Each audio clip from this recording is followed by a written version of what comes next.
Earlier, we learned about styles and how you can apply them to an individual view. If you want to apply it to all the views in an activity or application, you can do it by specifying a theme attribute on the activity or application tag in the Android manifest. Now we styled the action bar to look like these visual mocks for the main and detail activity. The settings activity is a special case because it extends from the preference activity class instead of the action bar activity, so that's going to be done in the next section. For both cases here, we want the background color to be this blue hex color. We notice that the detail activity only shows the title, no app icon, and this button is to go up to the parent activity. If you see visual mocks that have the app icon or a different up button, they are outdated. With Material Design, this is our new look. On the other hand, the main activity shows the logo. It's a different attribute than the app icon, and this was provided in an asset drop earlier in the lesson, and it's called IC_logo. Because of these differences, we need two separate themes. We use app theme for the detail activity and forecast theme for the main activity.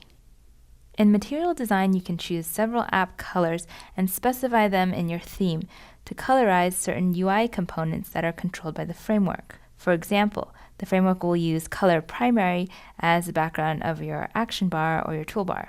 The framework will also use color primary dark as the status bar color. To customize our app theme, go to the Styles file in the Values folder. Our app theme inherits from the system theme for a light app because we have a light content area with a dark action bar.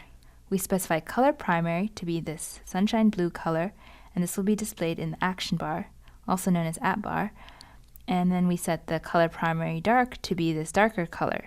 This is going to be shown in the status bar, and typically the status bar is a darker color than the app bar.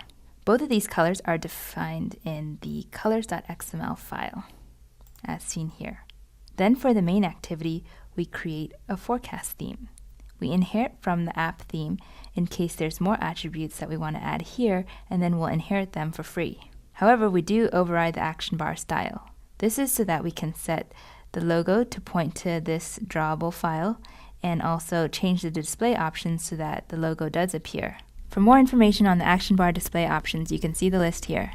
If you run the app now, there's a shadow below the action bar that is default behavior. However, according to our visual designs, we want the action bar and the today item with a blue background to be on the same plane, meaning we don't want one to cast a shadow over the other. As a result, we set the action bar elevation to be 0 if it's in one pane mode. If it's in two pane mode, then the today item does not have a special background, and it's fine if the action bar casts a shadow. Go ahead and make these changes now using the gists provided.